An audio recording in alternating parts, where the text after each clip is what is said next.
I was discussing with a friend recently about the different perceptions we can have of each other in the workplace. You know, whether someone is a good worker or a bad worker or a hard worker or a slacker. All of these comes from the perceptions we might have of someone, not necessarily evidence of what's going on.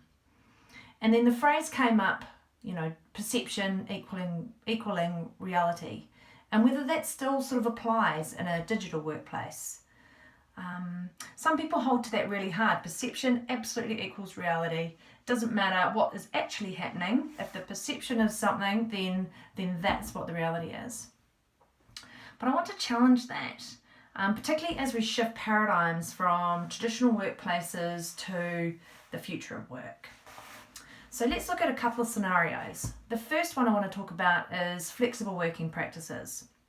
So let's say someone is working flexibly, so they're not necessarily at their desk from 9 to 5. Their hours are shifting and changing depending on the demands of other things that might be going on. They might be caring for someone and coming in later, or they might be picking up children and leaving earlier, or whatever else it is that goes on in their life. So that person is more concerned, I think, about outcomes rather than hours in the office and being chained to a desk.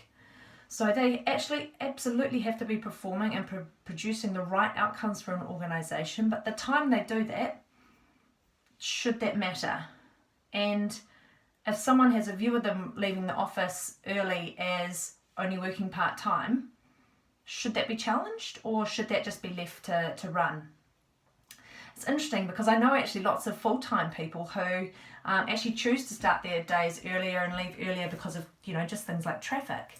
And some of the comments from people as they walk out the door at 4 or 4:30 might be, "Oh, part-time day for you, is it?" I think we need to challenge more of this in the office. Another scenario I want to run by you is the perception that I've also heard people talk about in relation to social media and how active someone is on social media. Now, social media could be like a work social media tool, or it could be a personal tool as well. If I'm thinking about the work sort of tool, some of the comments I do hear from people in the traditional working mode are things like, "Oh, they're so active on social media, they should just concentrate on doing their real job and not fluffing around with the social media piece." So the perception is that if you're too active on social media, you're not being productive, and that isn't valuable to the organisation at all. So I want to challenge that because, there's always everything in moderation. People have to be producing outcomes at work.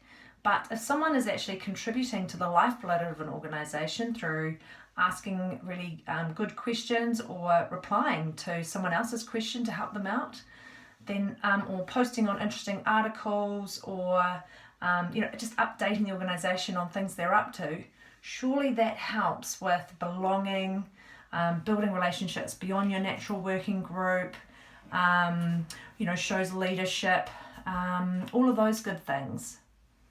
So that's kind of what this talk is all about today. Is perception actually reality anymore?